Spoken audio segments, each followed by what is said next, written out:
siempre nos han dicho que nuestra manera de ver el mundo y de relacionarnos con él tiene mucho que ver con tres cosas que están inseparables y que son fundamentales, que son el pensar, el sentir y el hacer.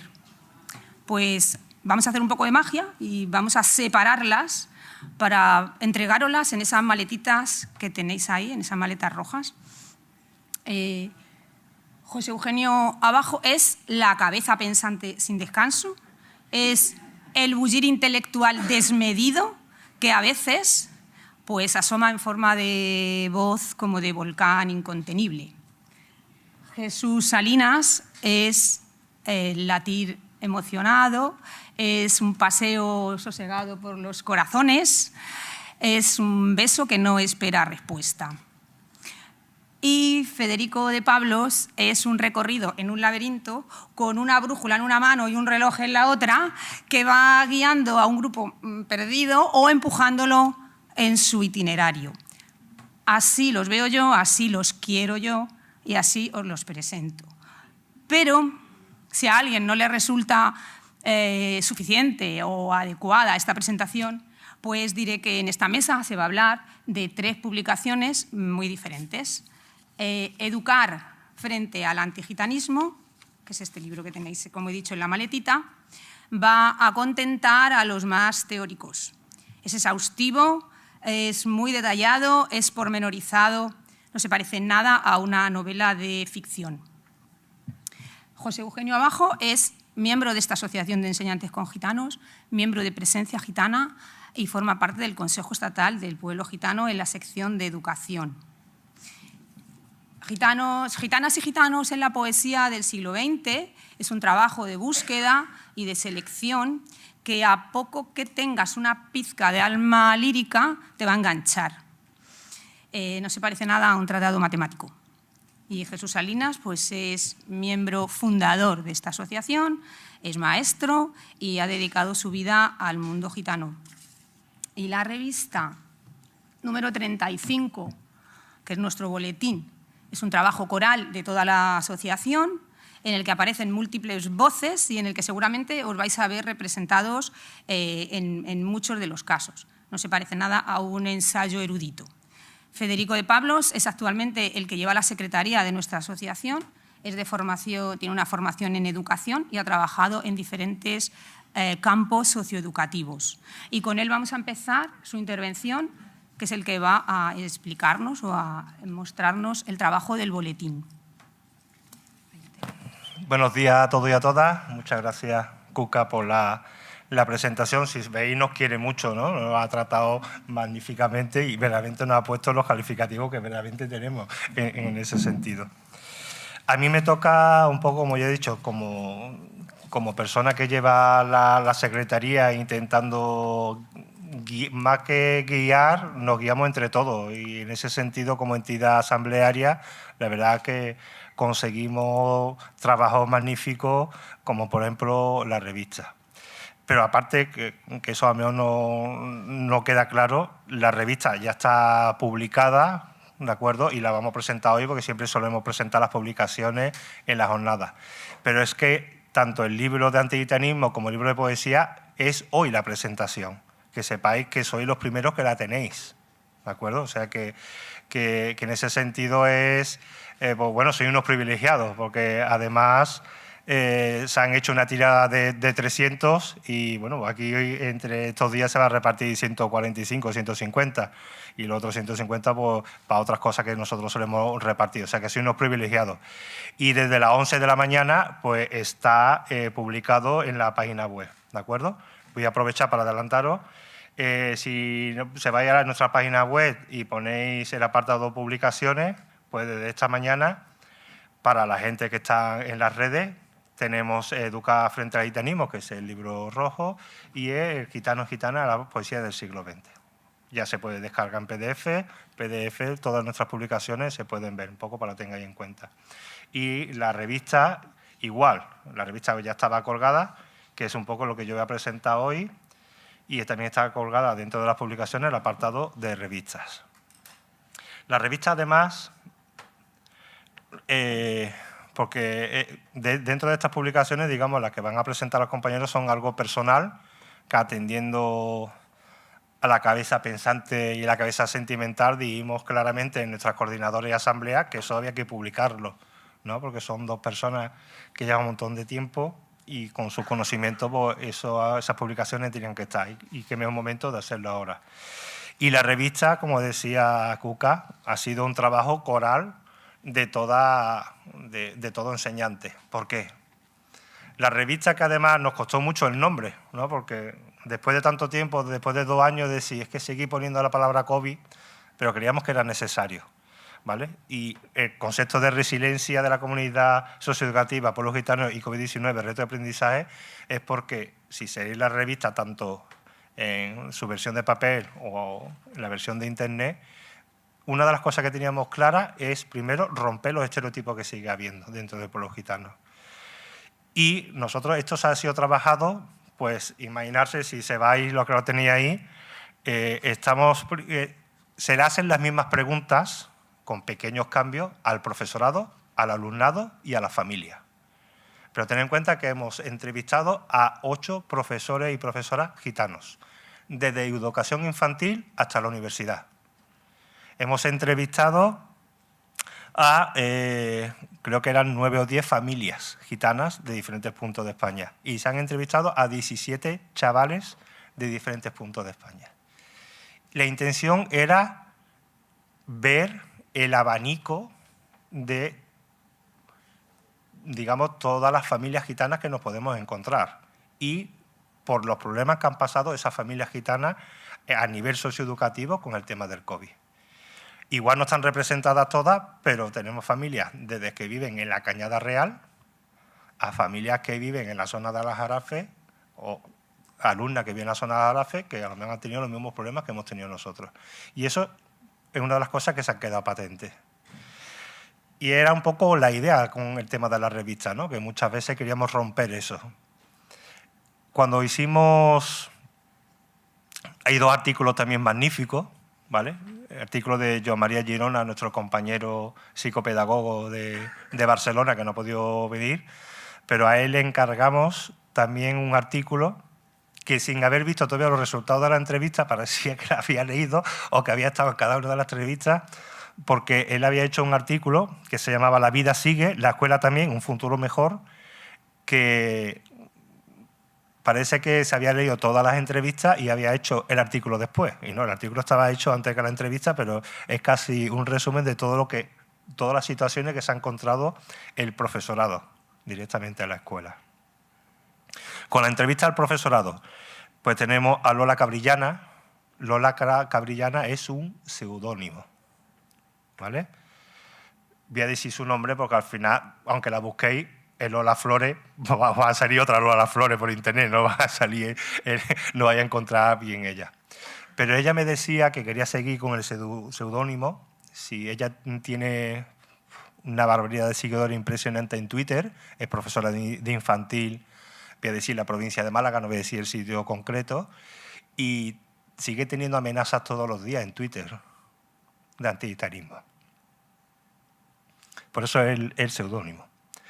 Después tenemos a Bruno Jiménez, que es director de un colegio rural de la zona de Navarra, que es también gitano, y vamos de un colegio infantil. Él estaba como director de un colegio rural, pero además es profesor de 5º y 6º de primaria.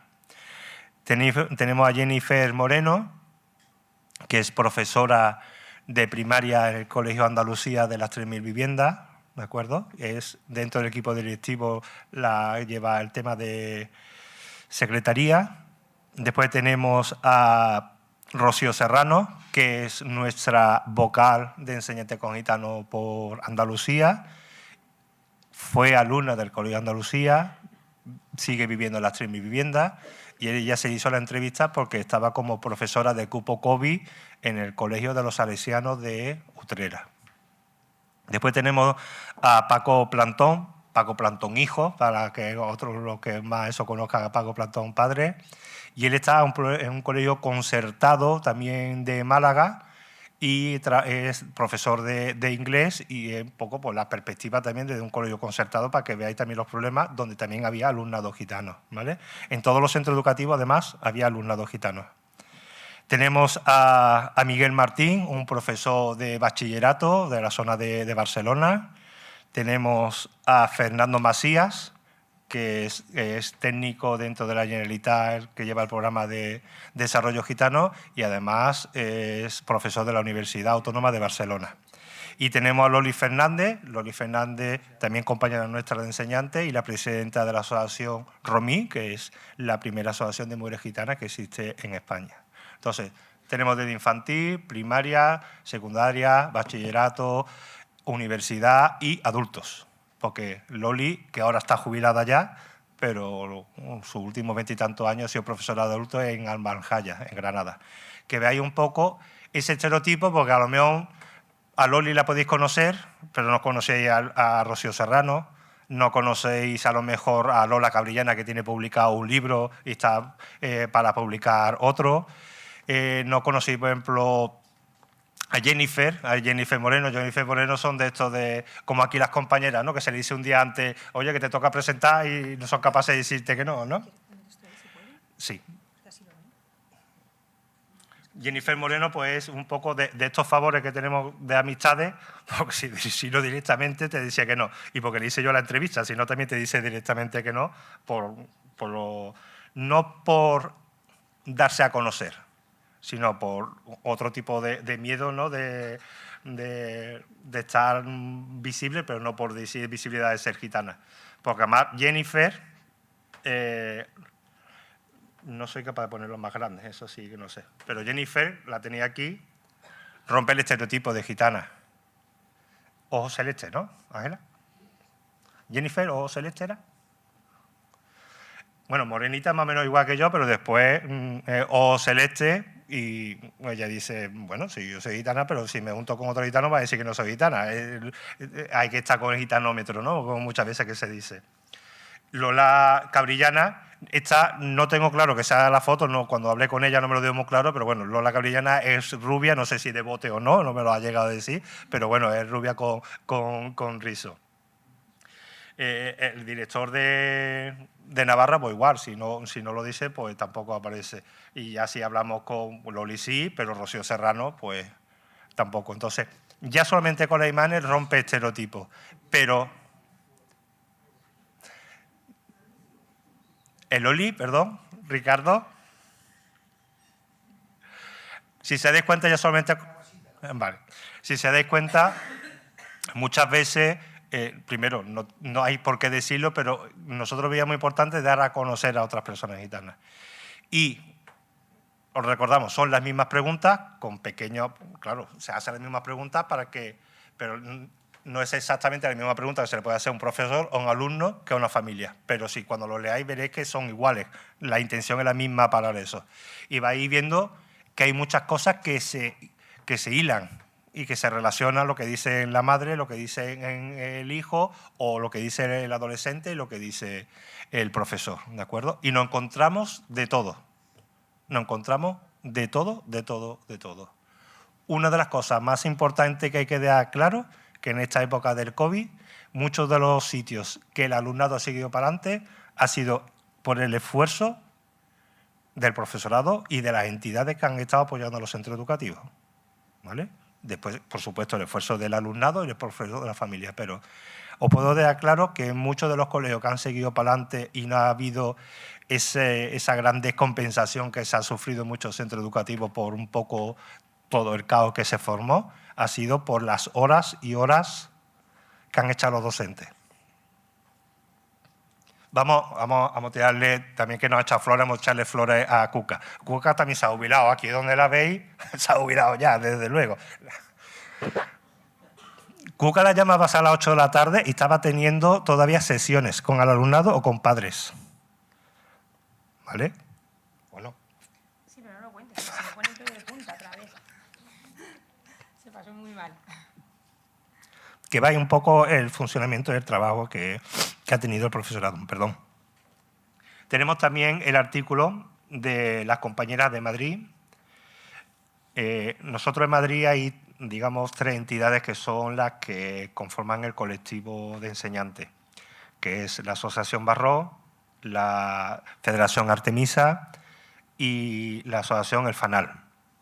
Y ellas, entre las 3 entidades, que lo que trabajan sobre todo es en mediación directamente, pues hicieron lo que es ese artículo, ¿no?, de pandemia en contexto de exclusión, respuestas socioeducativas y mediadoras en apoyo a la comunidad gitana. Sobre todo está basado en su trabajo en la Cañada Real, Valleca, Puente de Valleca. Entonces, digamos que es un artículo magnífico de pues todas las cosas que, como yo digo, que se tuvo que hacer para atender a las familias que no tenían para comer, de atender al alumnado para que le pudieran hacer los deberes, porque esos conceptos de videoconferencia se puede hacer si tiene luz, por ejemplo. Si no tiene luz, no puede seguir las clases por videoconferencia. Una cosa tan simple, ¿no?, que va ahí en ese sentido un poco, y un artículo magnífico con el tema de mediación. Cuando vamos a las entrevistas de familia, pues nos encontramos igual, una gran diferencia, y familias pues que están desde que viven en la Cañada Real a familias que viven en otros barrios que no son tan conocidos directamente, o que viven en pequeños pueblos, o que viven en la ciudad. Entonces nos vamos a encontrar por lo mismo, con situaciones que hemos podido vivir nosotros, o con situaciones verdaderamente de situación lumpen, ¿de acuerdo? Ahí esos 2 extremos nos podemos encontrar en las entrevistas. Y creo que en ese sentido es bastante interesante. Cuando se veis pues 2 muñequitos es porque se ha entrevistado a lo que es la señora y al señor de la familia, un poco en ese sentido. Y nosotros decíamos que esto ha sido una orquesta entre todos. ¿Por qué? Porque aquí, si nosotros estamos formados por 11 colectivos, han trabajado 9 colectivos en hacer esta revista. O sea, imaginarse pues que Jesús de Ciudad Real entrevista a un alumno, que Paco entrevista a una familia, que otro entrevista a un profesor, que Tina entrevista a otro alumnado, que todo ese embrollo, pues después unirlo todo junto. O sea que imaginarse casi 49 entrevistas, pues después darle un sentido, una idea todo junto, pero ha sido un trabajo entre todos los compañeros de enseñantes, y eso es fundamental. ¿Para qué? Pues para dar a conocer que muchas situaciones que ocurren, por ejemplo, en Sevilla, pues ocurren también en un pueblecito que está al lado de Salamanca, o que ocurre también en un pueblecito de Huesca, o de Zaragoza, o en el Prat de Llobregat, o en Granada, o en Málaga, ¿de acuerdo? Un poco esa era la idea directamente, que hay situaciones que pueden ser muy parecidas, aunque esté a una distancia de 800 kilómetros. Era un poco lo que pretendíamos con la revista. Hay algunos profesores de antropología que se han puesto en contacto con nosotros que decían que se podían utilizar las revistas porque antropológicamente le decían que eran magníficas y que le encantaba. A esos niveles no habíamos llegado, nosotros queríamos ver otro objetivo, pero bueno, vemos que estamos cumpliendo otros. Y después tenemos las entrevistas con el alumnado, que es igual. La idea era entrevistar alumnado de primaria, alumnado de secundaria, de bachillerato y de universidad. Y ahí hay 17 entrevistas y esa es un poco la idea, ver al alumnado de diferentes contextos de España y de diferentes etapas educativas, y vemos muchas veces que incluso te encuentran las mismas respuestas y los mismos problemas y incluso los mismos intereses. Y una de las cosas fundamentales que aparece ahí, exceptuando algunos que no pudo seguir estudiando por los problemas burocráticos, todos tenían interés por la educación. Eso es algo que queda patente en todas las entrevistas. Un poco que siempre se ha hablado del asentismo, además el asentismo ha crecido en la época COVID, pero en ese sentido nos encontramos con algunos que habían tenido problemas, porque claro, si tú dices yo quiero, pero si yo no tengo, imaginarse hacer deberes desde un móvil y que esa familia tenga 5 chavales y que solamente haya un móvil, un dispositivo móvil en eso. Entonces, yo os puedo asegurar que es una locura hacer deberes desde un móvil. Ya, y si encima son 5, pues imaginarse. Entonces, todas esas cosas un poco en las que nos encontramos ahí. Esa es la idea de la revista, ninguna otra. Lo tenéis en vuestro bolso y lo que queríamos un poco es dar a conocer un poco esa heterogeneidad del pueblo gitano y romper con esa visión que se tiene de pueblos gitanos que a nivel de educación y a nivel socioeducativo. No era ninguna tradición y que lo tenía ahí colgado. Muchas gracias.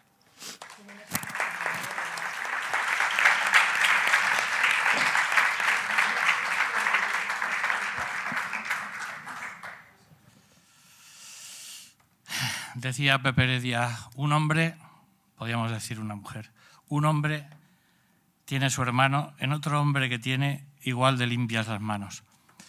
A lo largo de 40 años, limpias las manos y sumergido en la poesía desde mi adolescencia y tantos años en el colegio, rodeado de chavorrillos y chavorrillas, pues echaba de menos, tenía la intuición de ver qué hacían los poetas y las poetisas con el tema gitano. Lógicamente, era un trabajo de mucha lectura y me tuve que esperar a la jubilación, al jubileo, para poderle dedicar un tiempo a esta idea que tenía, que era qué tratamiento habían tenido las gitanas y los gitanos en la poesía, fundamentalmente en el siglo XX. La cuestión, cuando empecé a planteármelo, era realmente ardua porque poetas y poetisas en el siglo XIX y XX hay, podríamos decir que miles, ¿no? Y por lo tanto ya me enfrentaba a selección y a cantidad de cosas. Por otro lado, todo esto venía que desde los siglos XVI a XIX la literatura había tenido un tratamiento sobre los gitanos, un tratamiento absolutamente estereotipado y prejuicioso que de alguna manera también orientaba lo que iba a ser la segunda parte del trabajo. En ese caso tuve que dedicar un tiempo a hacer una recopilación, no exhaustiva, pero una recopilación básica sobre qué decían la gente que escribía, la literatura, también la poesía, desde los siglos XVI a XIX. Claro, ahí habían una serie de señoras y de señores, el romancero general, Cervantes, Góngora, Lope de Vega, Quevedo, Calderón, Zorrilla, Benito Pérez Galdós, Manjón, Emilia Pardo Bazán, Unamuno, Blasco Ibáñez, Pío Baroja, bueno, muchísimas más cosas. Todos estos que os he dicho y alguna cosa más están reflejadas en esa primera parte de este trabajo, de este estudio. Y justamente estos escritores son los que, junto con todas las normativas, leyes que escribieron los Borbones y las instituciones contra los gitanos durante estos siglos, las leyes y las inquisiciones por un lado y la literatura por otro, que también ayudó bastante a crear estos estereotipos y estos prejuicios sobre las gitanas y los gitanos que nos han llegado hasta la actualidad. Os voy a hacer, hay una hojita donde se resume las buenas cosas que decían. Yo os voy a leer, no toda, pero algunas cosas, ¿no? Pedir limosna por dioseros, echar la buena ventura, ladrones. Ya sabéis aquello de nacieron en el mundo para ser ladrones y se educaron para ser ladrones y al final han sido ladrones, ¿no? Habilidad y astucia para estafar, trapaceros, engañosos, marrulleros. El gitano miente y engaña cuando dice la buenaventura. Cuatreros, espías, hechiceros, comían carnes mortecinas, secta viciosa, vagabundos. No sigo, ya lo leeréis cuando queráis, pero la verdad es que en estos primeros siglos, del XVI al XIX, toda esta serie de personajes que yo os he escrito, todos con un gran renombre dentro de la literatura, pues ayudaron muchísimo, junto con todas las normativas pragmáticas y leyes de los reyes y de las instituciones, a crear un prejuicio y un estereotipo clarísimo, que yo lo he resumido en una página, todo lo que dijeron, pero que ya veréis que tiene mucha tela, ¿no? Quise hacer una primera parte para ver qué es lo que cambiaba en esta segunda parte, ¿no? los poetas y poetisas que finales ya del XIX y siglo XX, qué tratamiento tenían sobre la idea que tenían ellos sobre los gitanos y las gitanas, ¿no? La verdad que el cambio ha sido un cambio tremendo, ¿eh? Primero porque ya no escriben sobre prejuicios, estereotipos, ya no inciden ni dicen que son ladrones, ni tal ni cual, ¿no? Pero, por otro lado, lo que hay es podríamos decir, un abandono, una omisión casi total del tema gitano en la poesía del siglo final del XIX y del XX. Como os he dicho, eran tantos los autores y las autores que yo me he tenido que tirar por la parte del medio. Primero, por las propias lecturas que yo había hecho en mi vida, que eran muchas, y luego, ante todo, por incorporar las poetisas que estaban muy desaparecidas, ¿no? Y yo quería también darle un cierto contenido, si no igualitario, porque era imposible, pero sí que tuvieran una presencia clara, ¿no? en el trabajo. Me costó buscar las ediciones completas de algunas poetisas, leerlas y todo esto. Ya os digo, es un trabajo de 2 años, la pandemia ha ayudado mucho a esto. He tenido que leer 44.000 y pico páginas de poesía, algunas un aburrimiento total. No os digo nada de los premios Nobel como Vicente Aleixandre, empalagoso con el amor, pero que en sus 1.600 páginas ni una sola vez nombró a los gitanos, ¿no?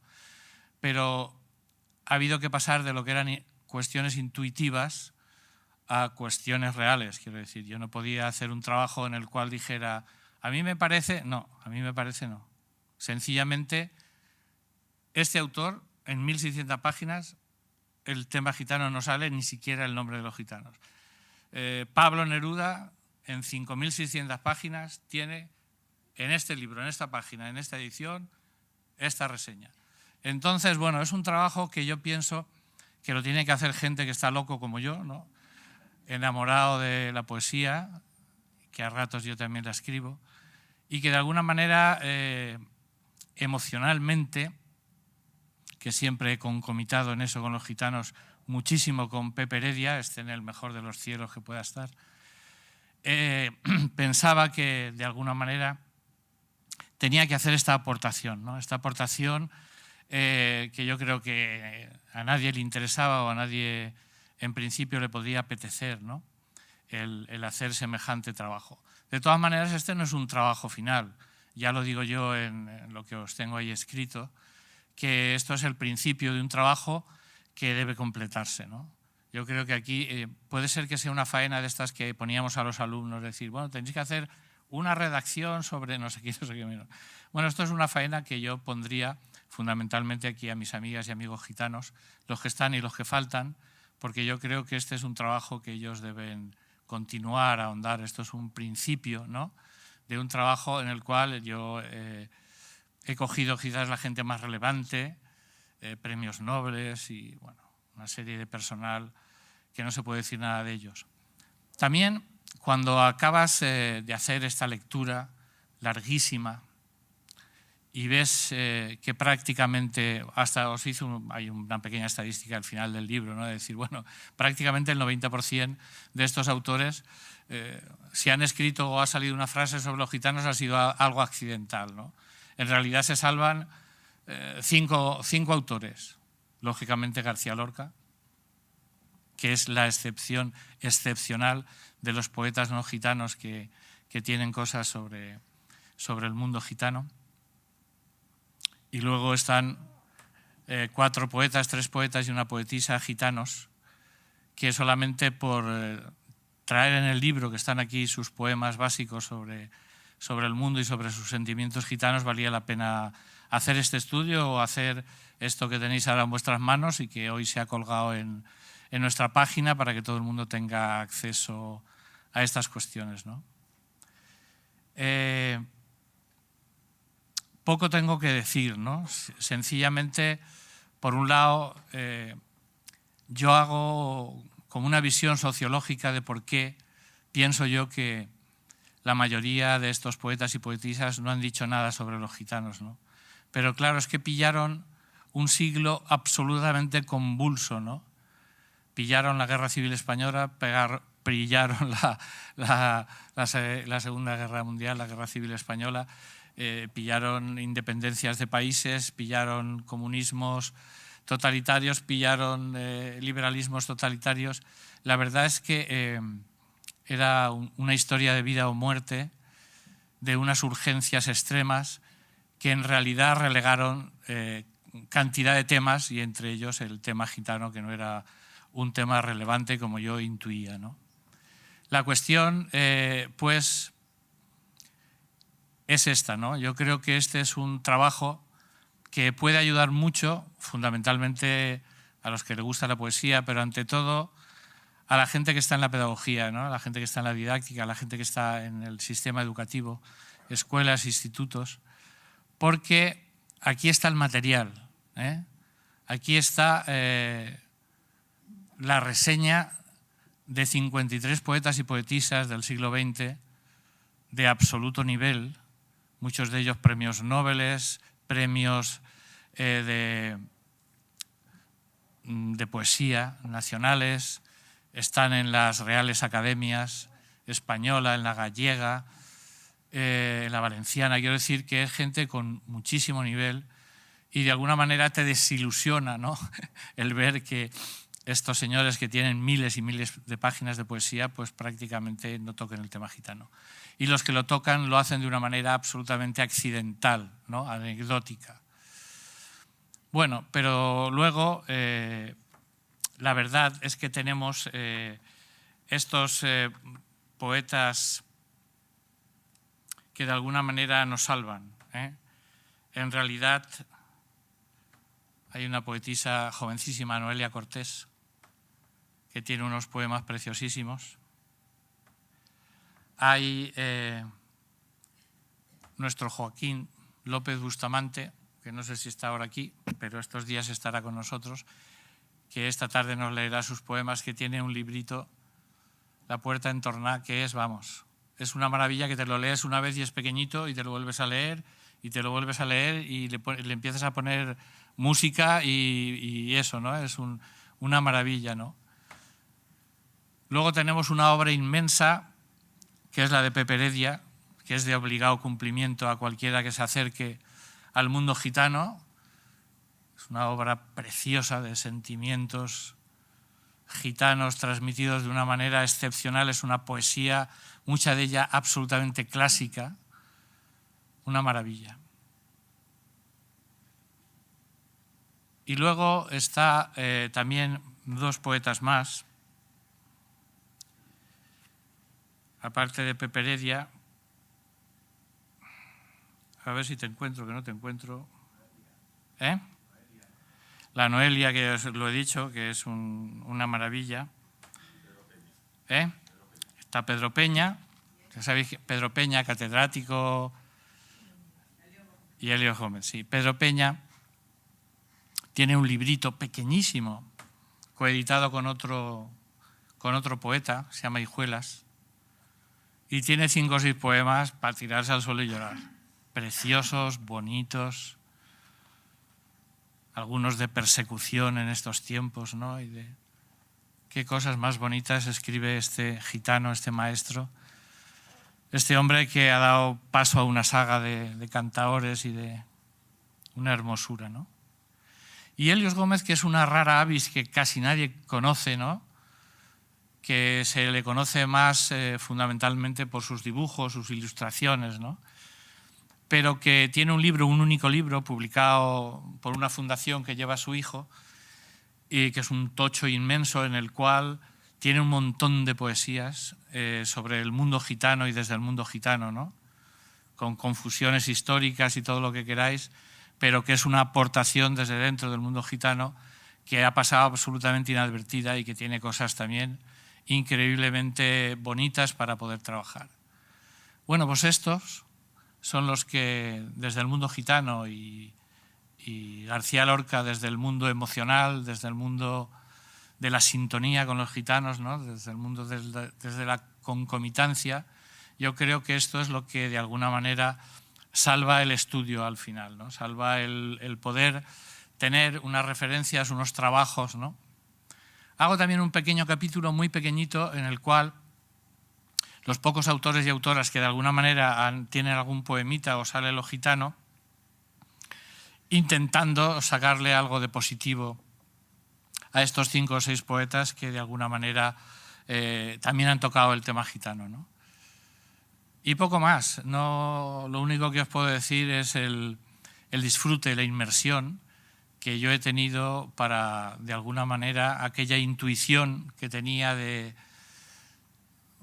primero, del salvaje estereotipo y prejuicio que levantaron la literatura y los poetas del siglo XVI al XIX, grandes poetas y grandes literatos, y luego cómo hay un bache inmenso en el cual prácticamente el tema gitano desaparece de la poesía y donde aparece, pues aparece prácticamente desde el mundo gitano y desde García Lorca, ¿no? De lo demás prácticamente son cuestiones accidentales. Aquello que fue una intuición y un deseo desde mi vivencia con los gitanos y las gitanas y desde mi trabajo con los chavorrillos y las chavorrillas en la escuela, pues yo creía que esto debería ser de alguna manera una aportación, ¿no? Una aportación que yo tenía que hacer, un atrevimiento para que de alguna manera luego yo espero los poetas, los historiadores gitanos se atrevan a acabar de continuar este trabajo, ¿no? Igual leerse 44.000 páginas de poesía pues es una merienda que nadie quiere, pero que al que le guste la poesía pues es interesante. Luego, cuando esto está llegando a la gente, van a aparecer más poetas y poetisas que a lo mejor no han publicado, que han hecho una publicación que no se encuentra y tal y cual. Y yo creo que eso será lo bonito, el poder de alguna manera añadir, ¿no?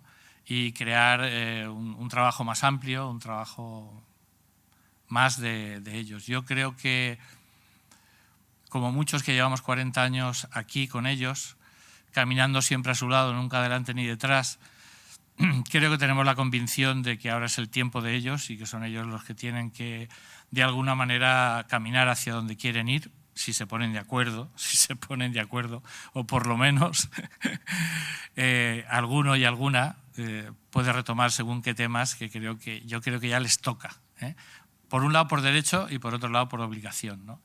Y en ese sentido, pues yo antes de hacer un paso atrás o estar en la fila cero, que ya estamos muchos de los jubilados en Enseñantes con Gitanos, tenemos una fila cero ya impresionante de jubilados, pues vamos a estar aquí echando una mano a lo que haga falta y de alguna manera apoyando a todo lo que sea necesario, ¿no? Y prácticamente nada más. Quiero decir, esto es leéroslo, lo tenéis todos y todas y no lo va a tener nadie más. El resto del personal tendrá que meterse en nuestra página web y mirarlo en un PDF. Pero yo creo que de alguna manera no es que oriente, sino que define ya prácticamente las cuestiones poéticas cómo se han desarrollado, ¿no? Y en este sentido, bueno, también puede dar paso a gente que se comprometa o que pueda hacer estudios mucho más profundos, ¿no? Y luego, como están ahí todos los poemas de los poetas gitanos, los que yo he encontrado y que he visto que valían la pena, y de García Lorca, pues no lo sé. Aquí los compositores, los guitarristas, ¿no? El Miguel Ángel Vargas, y pues ahí tienen, bueno, letras para dar y vender. Bueno, se puede musicar, vamos, el de Joaquín se puede musicar entero, vamos, eso no tiene pérdida. Y nada, ha sido un placer encontrarme con la poesía, como ha sido un placer siempre encontrarme con los gitanos y las gitanas. Gracias.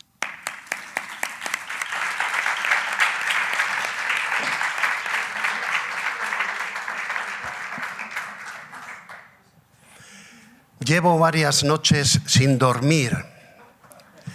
Nos confesó la psicóloga Ana Vázquez, pues había realizado una investigación sobre el alumnado inmigrante y tenía que devolver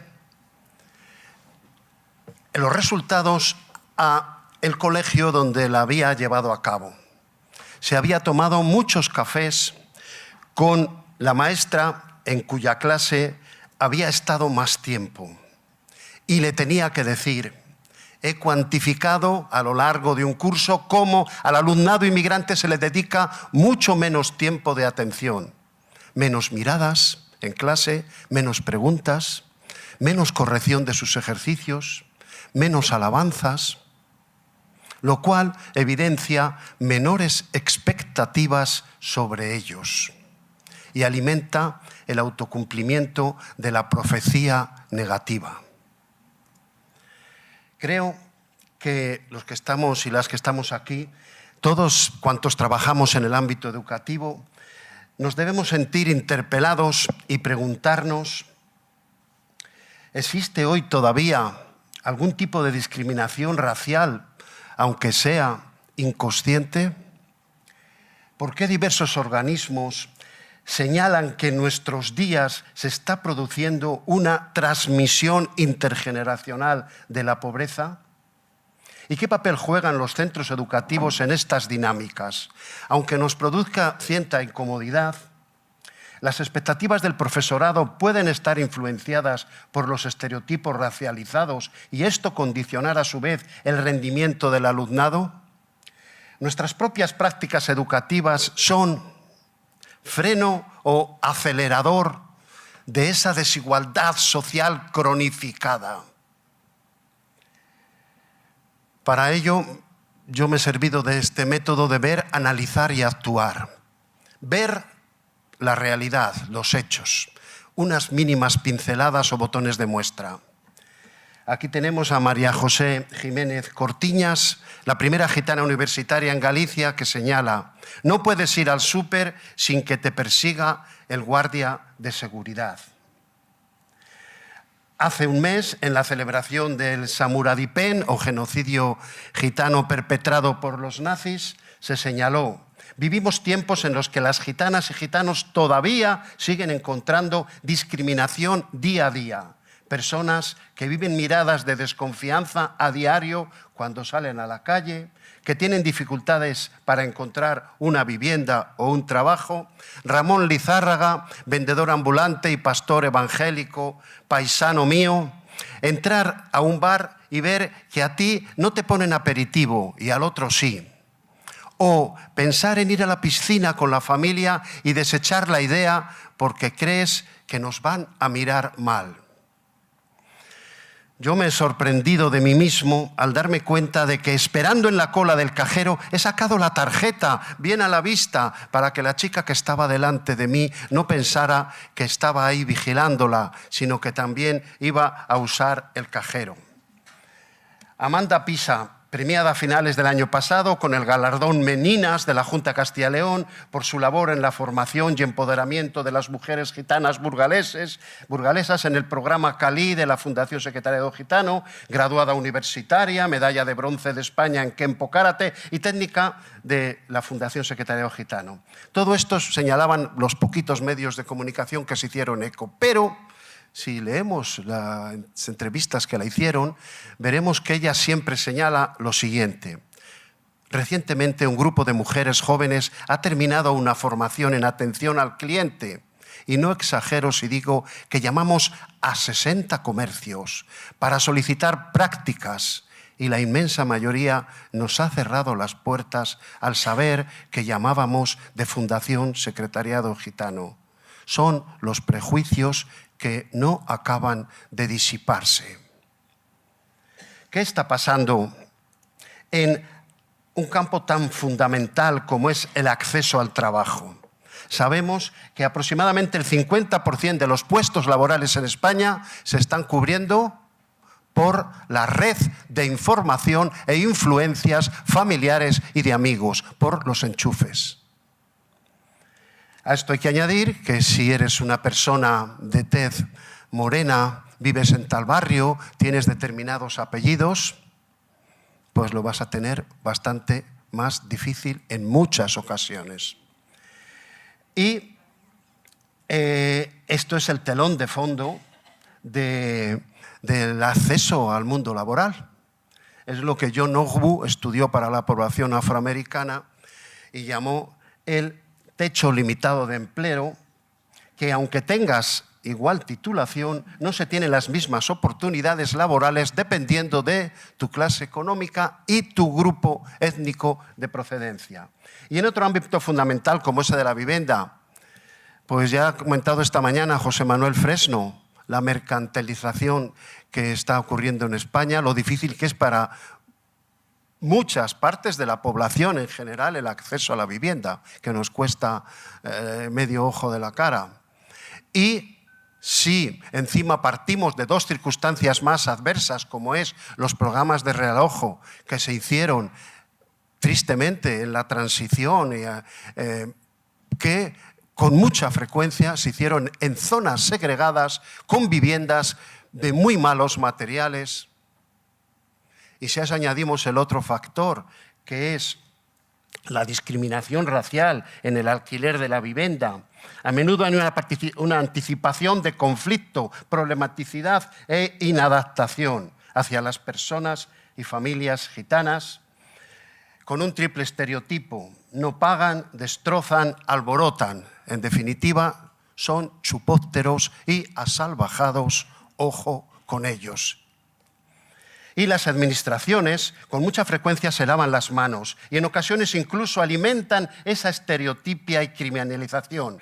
Así, la directora de la vivienda de Castilla y León no tiene empacho en declarar: las administraciones no pueden estar toda la vida supliendo la falta de adaptación de ciertas familias. La Junta de Castilla y León no puede malgastar el dinero si sus habitantes, los de estos barrios segregados, no tienen un comportamiento más civilizado. Y luego, en las redes sociales, muchas personas no gitanas alaban estas declaraciones tan racistas y antigitanas. Otro tema esclarecedor sobre la situación de la discriminación vivida por el pueblo gitano es, creo que he pasado dos, el ámbito de la salud y un botón de muestra: la ancianidad. El psicólogo gitano Ángel Heredia realizó en su población Guadix de Granada una investigación sobre los ancianos y ancianas gitanas y brevemente señaló, puesto en evidencia, que hay más enfermedades, una vejez anticipada, prematura y con mayores efectos negativos y menos posibilidades de tratamiento, a pesar del gran invento de la sanidad pública en España. Menor esperanza de vida de la población gitana en varios años. Les estamos robando años de vida. Y otro dato revelador: el 3,5% más de depresiones hay entre los ancianos y ancianas gitanas que en el conjunto de la población anciana, a pesar de contar con un factor de protección, como todos sabemos, que es la veneración hacia las ancianas y ancianos gitanos en el pueblo gitano. A pesar de eso, seguimos, vamos con el ámbito escolar, que tenemos que tratarle aquí. ¿Existe algún tipo de discriminación, aunque sea inconsciente, por motivo étnico, racial? Pues partamos así, como para coger perspectiva y no asustarnos tan de golpe, ejemplos de otros lugares y épocas. Como todos sabemos, en Estados Unidos, hasta los años 60, había discriminación racial, segregación de jure, por ley. Y en los años 60 se consigue, con la lucha de la población afroamericana, pues que se quite eso por ley. Pero, ¿qué ocurre? Pues que hubo muchas protestas a la entrada de los colegios y de la universidad y tuvieron que entrar escoltados niños y niñas negros al cole y jóvenes a la universidad, porque no se lo acababan de creer la población mayoritaria, que la escuela y la universidad también es para sus hermanos de otra etnia. En el Reino Unido, ya en los años 60 y 70, centenares de niños afrodescendientes, sobre todo provenientes de las Antillas Británicas, fueron etiquetados como de subnormales. Esa es la expresión con la que se les diagnosticaba. Imaginaros que te pongan pruebas que están hechas con ejercicios pensando en la población mayoritaria y que esos niños están más familiarizados con ese tipo de ejercicios. Y vienen unos que son británicos, pero vienen de las islas de las Antillas y les ponen esos mismos ejercicios. Es un sesgo cultural, pero más grave que el sesgo cultural es el sesgo emocional. Que te digan a ti el día anterior tus papás, tu madre y tu padre, ojo mañana, que vas al colegio y te van a hacer un examen, hazle bien, porque si no vas a ir al colegio de subnormales como van ya tus primos y primas. Perdón por la emoción. Seguimos ya más cerca, a principios del siglo XX. Siglo XX. El Tribunal Europeo de Derechos Humanos y el FRA, la Agencia de Derechos Fundamentales de la Unión Europea, han dictado sentencias e informes condenatorios para diversos países de la democrática y progresista Unión Europea, tirándoles de las orejas porque están discriminando escolarmente al alumnado gitano de dos maneras, o bien poniéndoles solo en centros guetizados para niños y niñas gitanas, o bien agrupándoles en los colegios para niños y niñas con necesidades educativas especiales con alguna discapacidad. Hungría, Grecia, Eslovenia, República Checa, Eslovaquia, Bulgaria están en esta situación. Y además, cuando se les pide cuentas a la administración de estos países, alegan que se les pone aparte por su bien. Pero vamos ya a nuestro país. En España, con el aumento de la escolarización y la insuficiencia de plazas escolares, que coincidió el cierre de las escuelas puente con los hijos del boom de la natalidad de España de los años 60, en fin, había muy pocas plazas escolares a final del siglo pasado en España, pues hubo presiones para segregar al alumnado gitano, para que no entrara a los colegios ordinarios. Vemos aquí una foto de Mancha Real, de Burgos, de Vicálvaro, de Baracaldo, donde a la entrada del colegio se decía a niños y niñas: ¡fuera, fuera, asesinos! He levantado la voz por mi sordera, pero porque quiero imitar un poco y que nos pongamos en la piel de niños de 5, 6, 8 años, que el primer día de colegio en estas fechas les gritan fuera asesinos. Ciertamente fueron solo una decena de casos, solo, pero denotaban una estereotipia de fondo antigitana. Y seguimos con el descenso de la natalidad. Ya en la segunda década, finales de la primera década y segunda del siglo actual, pues tenemos otro fenómeno distinto. Ya no gritan a la puerta de los colegios porque ya no hace falta. Ya sobran plazas. ¿Qué se hace? Pues la fuga de los padres y madres payos de sus hijos no les llevan a los colegios donde hay alumnado gitano e inmigrante. Y esto genera guetización de los centros escolares donde vas varias decenas de alumnado gitano. Hoy ya, en nuestro país, ya la situación escolar del pueblo gitano se caracteriza por 3 pinceladas. Avance, que es indudable, mirando la vista atrás, hemos avanzado mucho en escolarización, en años escolarizados.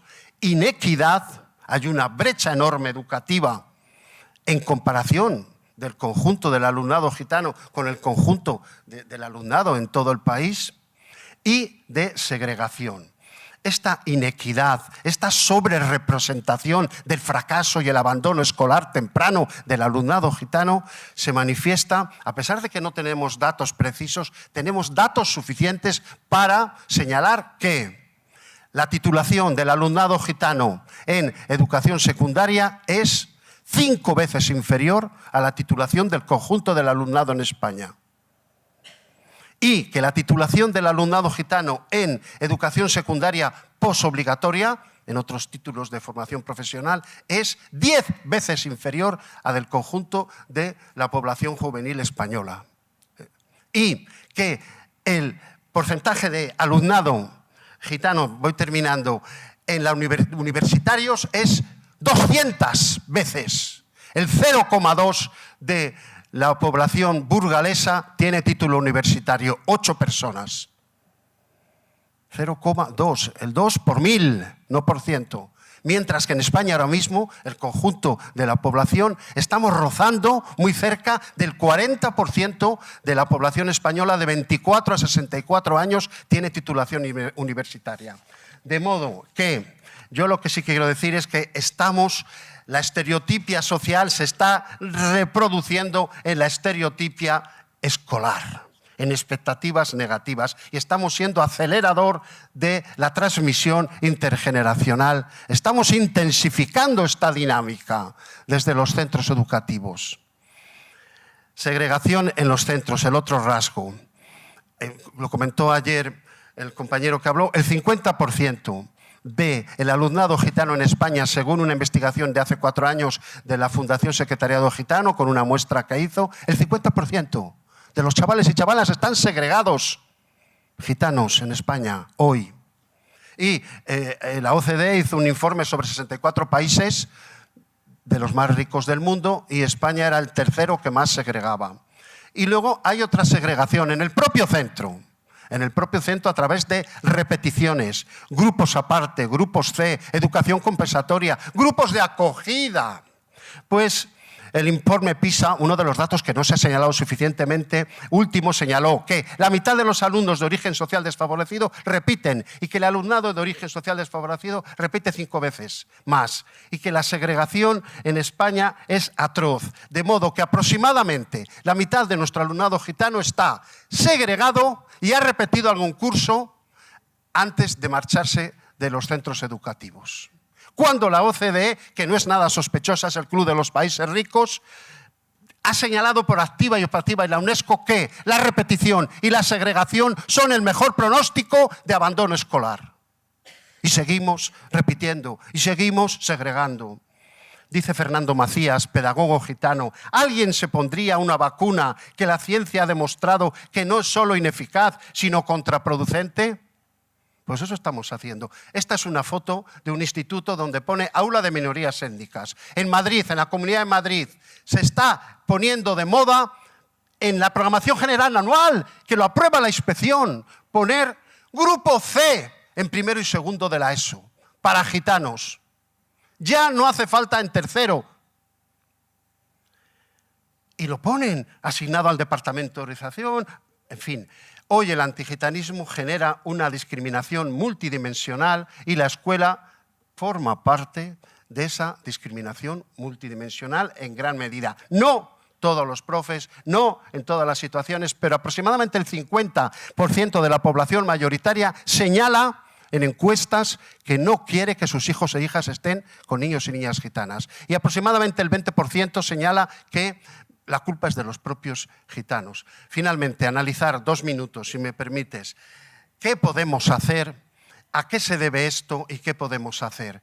Pues hay una explicación que es que el problema es de los gitanos, que ellos son la causa, es como decir, en este río están desapareciendo los cangrejos, perdón por la comparación, la culpa es de los cangrejos, que ellos son los que se están desapareciendo.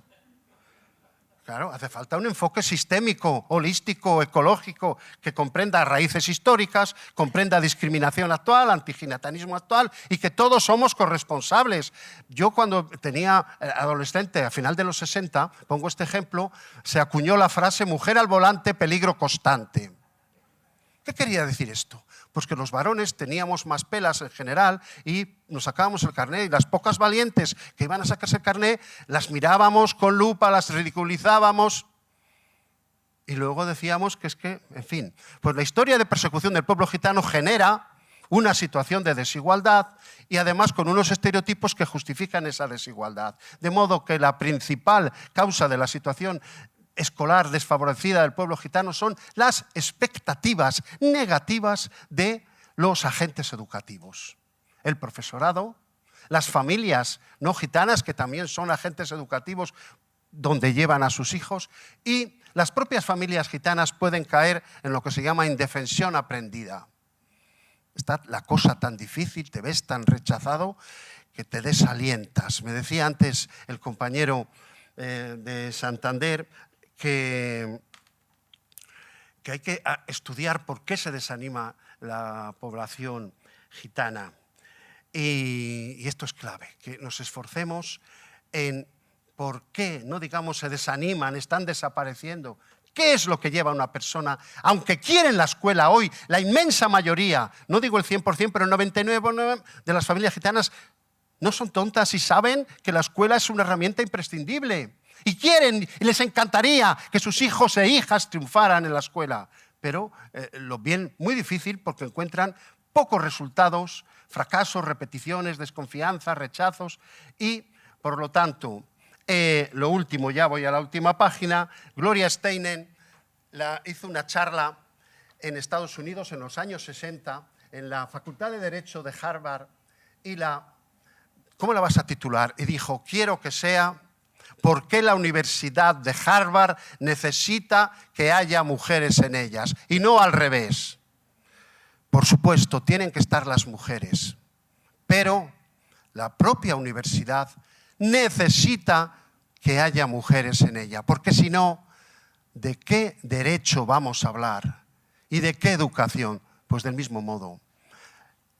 El pueblo gitano tiene derecho a que sus hijos e hijas estén en todos los grados del sistema educativo, en todos los ámbitos del sistema laboral, en todos los ámbitos sociales. Pero la propia institución escolar, el propio trabajo, la propia sociedad comunitaria de todos y todas necesita que esté el pueblo gitano, porque si no, ¿de qué educación estamos hablando? ¿De qué sociedad? ¿De qué democracia? Si queremos ser profes más decentes, construir una educación más decente y una sociedad más decente, tienen que estar los gitanos y gitanas. Muchas gracias.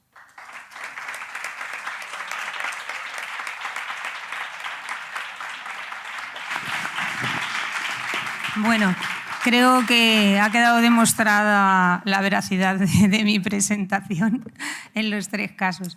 Tenemos como 15 minutos para que podáis intervenir. Si queréis ir pidiendo turno de palabra, Xavi, por ejemplo, ayuda con el micro. Perdón, se me ha olvidado decir que gracias a Iñaki Vázquez, es que él iba a citar en una diapositiva y no me ha dado tiempo por hacer el prólogo de este libro. Es de justicia, ¿eh? A ver, muchas gracias. Muchas gracias a Federico y a Jesús por vuestro trabajo interesante que habéis hecho y las horas que habéis tenido que dedicar a ello. Entonces, realmente nos ayuda a ver las cosas con más claridad. Y bueno, José Eugenio también, sin embargo, o sea, sin lugar a dudas. Y hay dos cosas que a mí me preocupan mucho.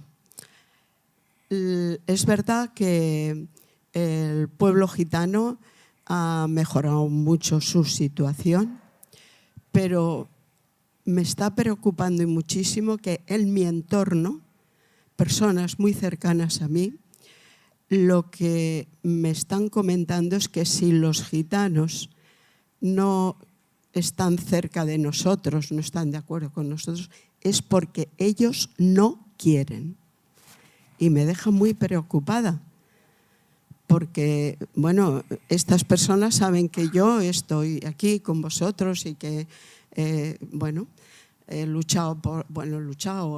tenido prácticas de mejoras de la población gitana y, sin embargo, lo dicen, lo manifiestan con fuerza. No quieren hoy no quieren los gitanos integrarse, adaptarse, estar con nosotros. Me preocupa muchísimo. Y en este entorno yo creo que tendríamos como asociación que buscar estrategias que cuestione a la sociedad mayoritaria estos criterios. Y esto es algo que se tendría que trabajar en las escuelas. Estoy hablando como maestra. Tendríamos que montarlo. Hay algunos materiales ya hechos, pero yo creo que tendríamos que profundizar en ello. Esto es uno de los aspectos que me preocupa. Y el otro aspecto es que de cara a los centros gueto, las escuelas gueto, también, no sé, percibo, y quizá me equivoque, que nosotros como maestros estamos muy resignados. Bueno, pues tenemos una escuela gueto, tenemos una situación que nos lleva hacia la escuela gueto, y como maestros yo no veo, no percibo una lucha fuerte. Yo recuerdo en mis primeros pasos con la asociación que se cuestionaba las escuelas puente, que para que se eliminaran, por lo menos allá en Cataluña, se contó con la fuerza de los maestros de que se eliminaran. Y fuimos unos componentes importantes para que se eliminaran. Hoy día, ¿qué estamos haciendo los maestros? Yo percibo mucha resignación ante esta situación. También viví los últimos años de mi vida que en la escuela donde yo trabajaba querían hacer la escuela gueto. Los maestros nos opusimos y conseguimos que no fuera escuela gueto. O sea que el papel que tenemos los maestros creo que es importante, y en estos momentos, quizá porque ya estoy fuera del ámbito, ya jubilada, pero me da la impresión de que no estamos con fuerza en ello. Por dejar hablar más gente, estoy totalmente de acuerdo, Julia, y agradecido. Yo creo que todos vamos con una mochila por la vida, fruto de nuestras circunstancias socioeconómicas, y entonces el riesgo es mirar a los de un escalón más abajo como menos capaces y yo sentirme con mérito, ¿no?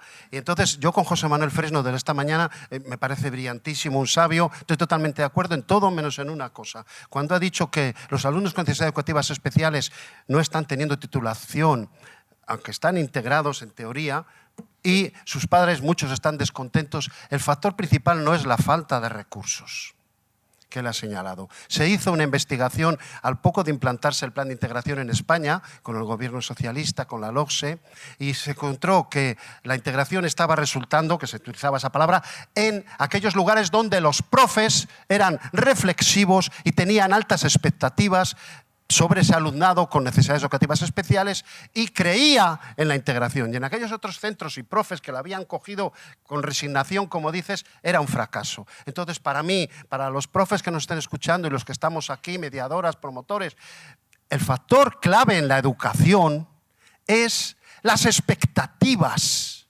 Si creen en ti o no, no los recursos.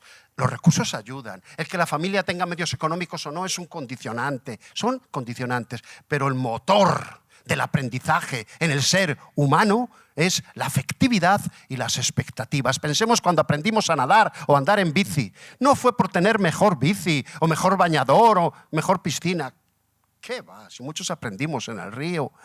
No. Fue porque tuvimos el aliento, el apoyo emocional de mi madre, mi padre, mi amigo, que me fue diciendo, aunque tragues agua y te desolles las rodillas, tú puedes. Y cuesta aprender a andar en bici, y cuesta nadar. Entonces, el aprendizaje se produce cuando hay apoyo emocional y guía en ese proceso de aprendizaje.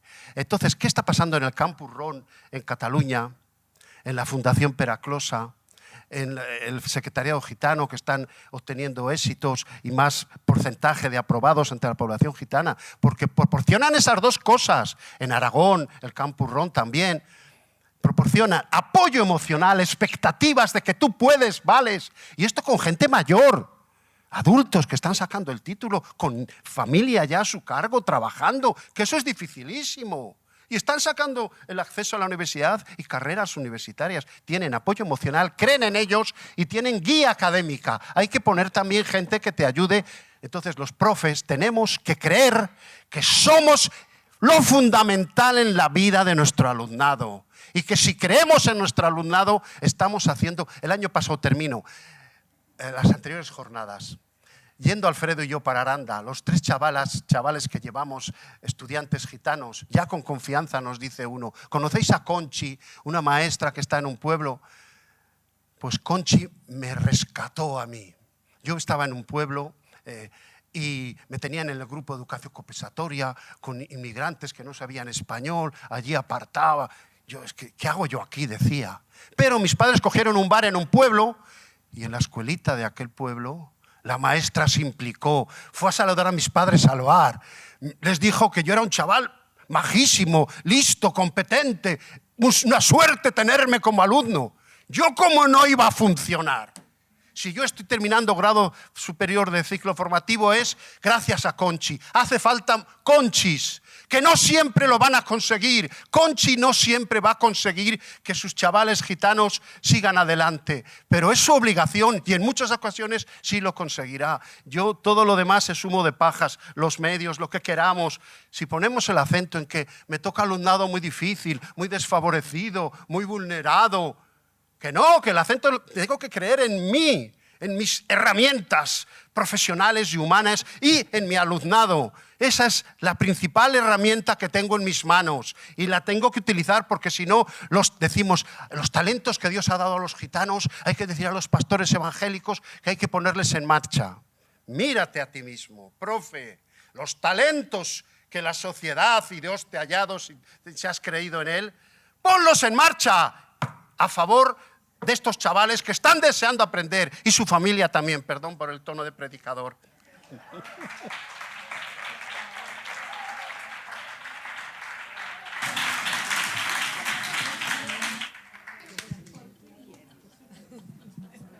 Hola, bueno, en primer lugar quería darle las gracias a Jesús Salinas porque mi marido es profesor de literatura en un instituto y cuando ayer le llevé su libro le pareció uno de los mejores regalos que le había hecho en su vida y enseguida se puso a compartirlo con todos sus colegas y todos, así que gracias. Y luego quería hablar porque, bueno, a ver, yo sé que aquí hay mucha gente con mucha experiencia, yo estoy empezando un poquito y quiero ser Conchi, ¿vale? Quiero ser Conchi, pero me resulta muy difícil porque yo llego a un instituto donde veo que la situación con los gitanos no es lo que debería ser, no me gusta, está súper estereotipado todo. Mis compañeros, cuando les pregunto, me dicen que ellos no eran antigitanos hasta que no trabajaron en ese instituto. Y yo leo mucho, me informo, hago cursos, intento trabajo colaborativo, intento trabajar por proyectos y no me funciona. Y el problema es que me siento muy sola. Entonces quería saber si hay recursos o algún acompañamiento para gente que estamos empezando, que vemos que esto no debería ser así y de todo el instituto soy la única que ha venido a estas jornadas. Crear redes, muchas gracias. Crear redes. Aquí tenemos el ejemplo de la Red Artemisa, la Fundación Peraclosa, el Secretariado, Enseñantes con Gitanos, la Fragua, perdón los que me olvide. Crear redes, hay que unirse, crear alianzas, que le gusta decir a Iñaki. Ese es el camino. Todos los que hemos tenido la suerte de ver, como decía Gertrude Vargas, no podemos conformarnos con la resignación. Hemos tenido la suerte y el castigo de ver. Nos pide echar corazón y coraje. Rocío, la compañera del FANAL, aquí también de Enseñantes, dice hay que sembrar de oportunidades, que trabaja en la zona más pobre de Madrid, en la Cañada Real. Hay que sembrar de oportunidades y creer en ellos, porque el riesgo es la indefensión aprendida, que se desalienten. Y para eso estamos nosotras y nosotros, para decir tú puedes, tú vales, creo en ti. Y se las ingenian y hay que ingeniárselas y dar vueltas porque es el reto profesional y humano más bonito que vas a tener en tu vida, seguro.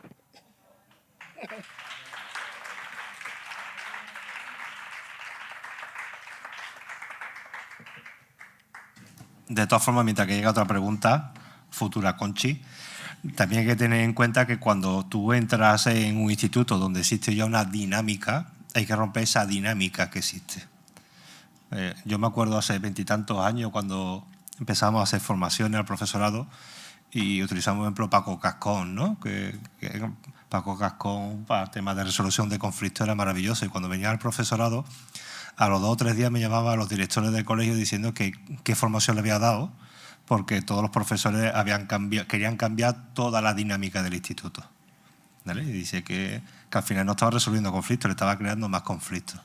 Muchas veces cuando estamos en ese tipo de institutos, el problema es que hay que darle la vuelta al instituto, porque se han creado una serie de pilares que hay que romperlos. Y si eres nueva, pues no te van a dejar romperlo. Entonces, por eso la importancia de las alianzas, porque si no, pasa imposible no lo va a conseguir este año ni el año que viene. Cuando consigas ese grupo de profesores en el que, yo sigo diciendo, mi hija ha entrado este año en el instituto. La primera reunión tutorial y la primera clase que tuvo ella eran las normas. Y yo digo, tiene claro que si un niño no tiene esa expectativa, no quiere ir, ya sabe lo que tiene que hacer para que se quede en su casa. ¿Vale? Le está dando herramientas para quedarse en casa, para que le expulsen. Cuando tú dices que eso no vale, pues tú imagínate el director y todo el que han hecho ese protocolo de norma diciendo, ¿cómo que no vale? Si eso ha sido consensuado con el consejo escolar, te estás equivocando, ¿no? Se estáis equivocando vosotros. ¿Vale? Entonces, no es algo que tú puedas conseguir cambiar de un día, ni en otro, ni en un año. Eso por ponerte un ejemplo, ¿de acuerdo? Incluso relacionando cosas que se han estado hablando antes. La exposición que hicimos nosotros de Historia y Cultura del Pueblo Gitano, ¿de acuerdo? Que la tenéis ahí abajo. Os pongo un ejemplo claro de otras cosas. Esa tuvimos la suerte de empezar a participar en institutos que nos ayudan, que quieren cambiar cosas. Pues se creó la exposición. Y era un instituto, que además es en el que está mi hija ahora, en el que me dieron que no había alumnado gitano. Un instituto de 1.100 alumnos. Y le digo, mira, lo primero que tienes que hacer es hablar con tu profesor gitano. No tenemos ningún profesor gitano. Tiene un profesor gitano porque hizo la carrera conmigo, sentado conmigo al lado 3 años. ¿Vale? Eso es lo primero. Tenemos que romper estereotipos. Después de un año entero, ¿vale? Allí, que bueno, vino compañeros como Gertrude, como Jennifer, como Miguel Ángel y otros compañeros más, me dijeron, Fede, pues tenías razón. Hay 60 alumnos gitanos, pero ninguno quiere que se diga públicamente que son gitanos. Y admitieron que no eran racistas, pero que se llegó a ver que tenían, digamos, ítem de antigitanos o que podía haber cosas racistas sin que ellos ni siquiera lo supieran. Porque tenían el estereotipo de ese alumnado gitano que todo el mundo tiene en la cabeza. Y eso es un problema. Y eso es un problema que muchas veces no aparece en los estudios. Porque muchas veces en los estudios aparecen los gitanos racializados, gitanos visibles. El que no dice, porque no tiene que ponerlo en el carnet que es gitano, porque no tiene por qué eso, pues no aparece. Y eso estadísticamente, unas veces será favorable, otras veces es muy desfavorable. Y esas cosas hay que tenerlas también muy en cuenta directamente. Poníamos el ejemplo que decía de Gertrude. Imaginarse Gertrude cuando fue al instituto, fue en Tiranta y estaba todo llena de tatuajes, ¿de acuerdo? Y entonces decía, no, yo soy gitana y soy filóloga inglesa directamente y soy presidenta de un club de motos. Entonces imaginarse los 100 y pico chavales que hay allí, pues se asustaron directamente, ¿no? O un ejemplo, ¿no? De aquí Miguel Ángel y yo, que cuando empezamos a trabajar juntos, teníamos los 2 pelos y yo estaba contratado como monitor.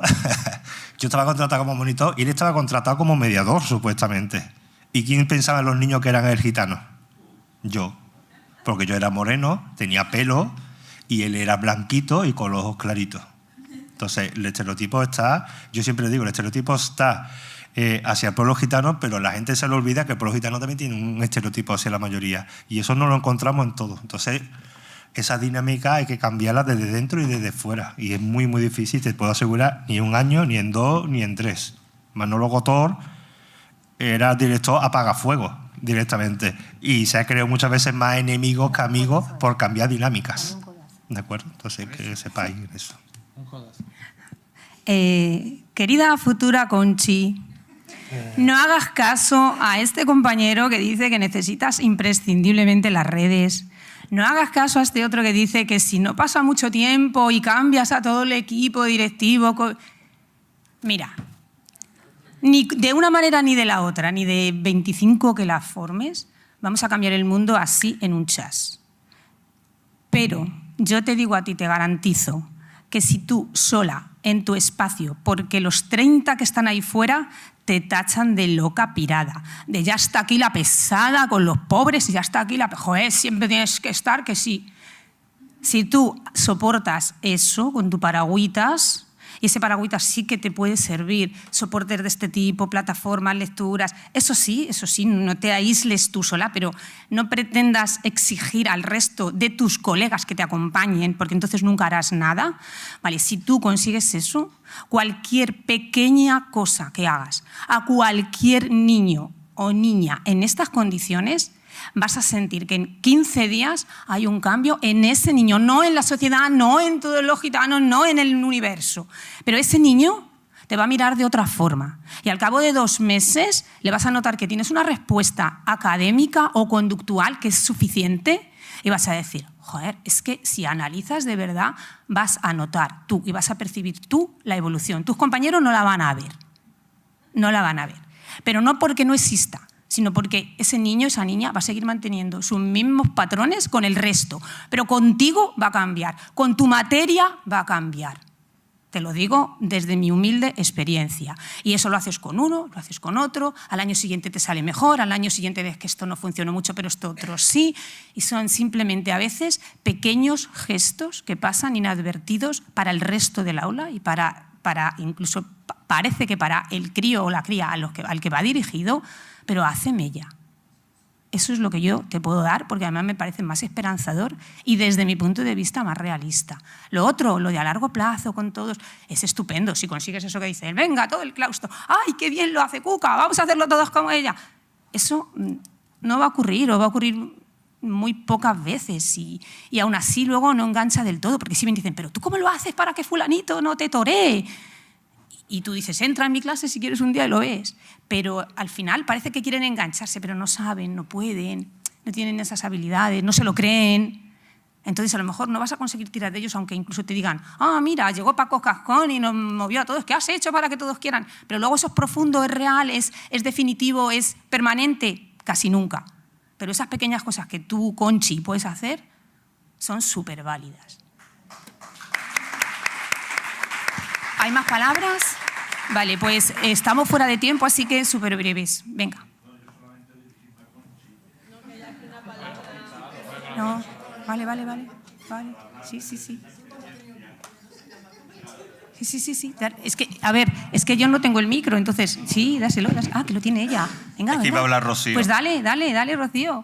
Vale, Sí, que estaba con él ya, que ya lo tenía. Apoyar un poco la idea de José Eugenio, porque yo soy fan de las expectativas educativas, pero también poner en valor las expectativas sociales, que yo creo que a veces también son muy importantes.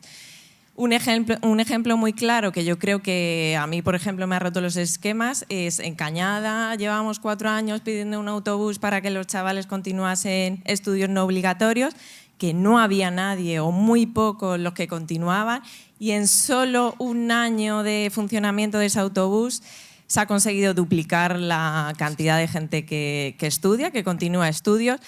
Se han ampliado las ramas de estudios porque pueden elegir dónde estudiar y no solo lo que está cerca, y que confío en las expectativas educativas. Evidentemente estos chavales tienen que ser bien recibidos, pero que creo que hay mucho socialmente que hacer, que ayuda y que posibilita que no solo los educadores, profesores, etcétera, consigáis cosas, que también en las escaleras tienen que llegar a ser altas.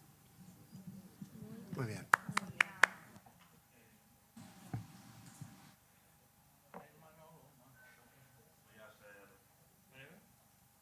Voy a ser muy breve y me voy a dirigir a Conchi con el permiso de los compañeros de la mesa. Compañeros, compañeras, bueno, compañeres, ya se acabamos antes. Mira, hay una palabra clave y creo que es fundamental, y es vínculo. Crea vínculo con el alumnado y después preocúpate de enseñarle cosas. Lo primero es crear vínculo, que se vinculen contigo y tú con ellos. Eso es clave. Y lo segundo es recomendarte la lectura de un libro que yo creo que puede estar hasta descatalogado, que es El centésimo mono, de Keller, ¿no? Keller Jr., habla de la masa crítica o punto crítico. Greenpeace nace porque hay 4 chalaos que se montan en un barco y se van al atolón de Mururoa, donde iban a hacer unas explosiones allí nucleares, y que se meten en el atolón y se tiene que suspender. Y a partir de ese acto, lógicamente los echan y ellos vuelven a coger el barco y se vuelven a ir al atolón. Y a partir de ahí nace Greenpeace. Hay una masa crítica que se extiende. Tú empiezas a crear vínculos, empiezas a trabajar con el alumnado como tú crees que hay que hacerlo y verás cómo se va creando una masa crítica y se va uniendo gente a tu proyecto y a tus ideas.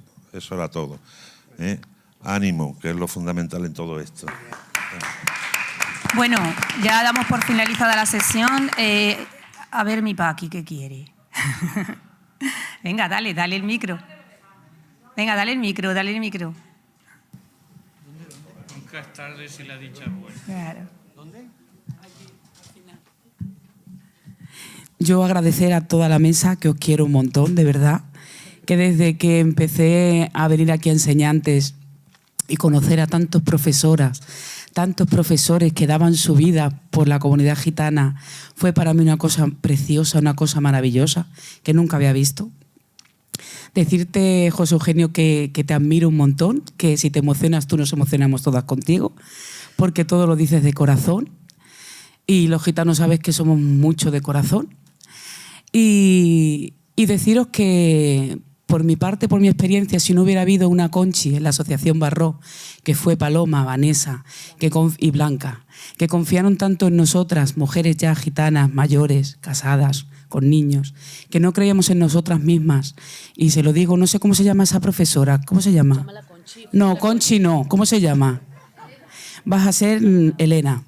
Y vas a avanzar porque estás aquí, sola y solitaria, con una lucha muy grande y poquito a poco, como han dicho mis compañeros, vas a seguir hacia adelante, ¿no? Si no hubiera sido por esa Conchi, que es Paloma, no hubiéramos podido estar tantas mediadoras aquí, como ha crecido Barró, tantas mediadoras hacia adelante, la verdad. Esa confianza que a veces nosotras no creemos que no valemos, sino que no servimos y necesitamos ese empujón. Decirte, ¿Elena era? Decirte, Elena, lo que te han dicho los compañeros, que tú confíes en tus alumnos, que te preocupes un poco lo que es por cada uno, de decir, ¿cómo está tu madre? ¿Cómo está tu padre? ¿Y tus hermanos? ¿Y en qué trabaja tu padre? Solo ese pequeño sentimiento vas a conseguir mucho. Y luego tus compañeros, poquito a poco, yo creo que irán viendo el proceso. Porque yo cuando entré también en un instituto de mediadora, nadie confiaba en la mediación, nadie sabía lo que era la mediación, se creía que éramos defensoras de los gitanos. Muy poco a poco me tuve que buscar mi camino, mi espacio, y vieron esa confianza de que había éxito cuando ven a mediadora y que estaba ahí el trabajo hecho. Yo no estaba en el claustro de profesores, otra mediadora que está aquí, que es Pilar, cuando ha entrado en un segundo año ha conseguido muchas más cosas que están en el claustro de profesores, que eso para mí fue muy difícil, ella lo consiguió. Que me estoy liando, que bueno, que poquito a poco, y ya está, ¿vale? Y que gracias a todos por todo. No os mováis mucho, que Fede tiene que comentaros algunas cositas. Bueno, llega y para empezar, para ayudarte, a Conchi, a partir de ahora la llamaremos Elena. Vale.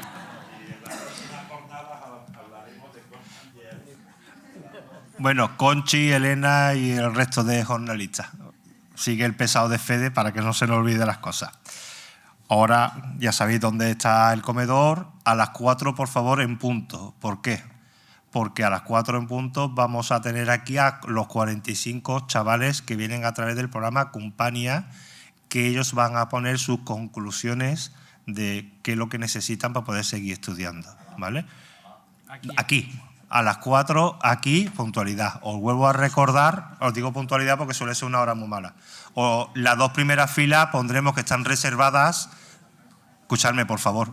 Las 2 primeras filas van a estar reservadas para que ellos se puedan mover y se puedan ir subiendo y bajando. Entonces, las 2 primeras filas no ocuparlas, ¿de acuerdo? Se va a ir poniendo por detrás y el resto que no quepan, ellos se irán para arriba. Importante, os recuerdo, eso será de 4 a 5. A las 5:30 quedamos todo el mundo en el hall para irnos al Centro Cultural El Carmen. porque allí será la sesión de Joaquín López Bustamante de esta tarde. De 5 a 5 y media tenéis para arreglaros, porque de ahí nos vamos directamente a las barcas y de ahí directamente nos vamos al restaurante, que lo tengáis en cuenta los que vayan a la cena.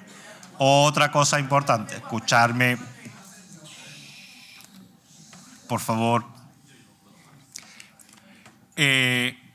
No quiero decir nada la motivación que va a ser para 45 alumnos y alumnas de Alicante, Valencia, Castellón, Elche, no sé si me olvido de alguien más, y un agregado de Sevilla, pues lo que significa poder expresar un poco sus conclusiones. Así que os pido que se comportéis como buenos alumnos.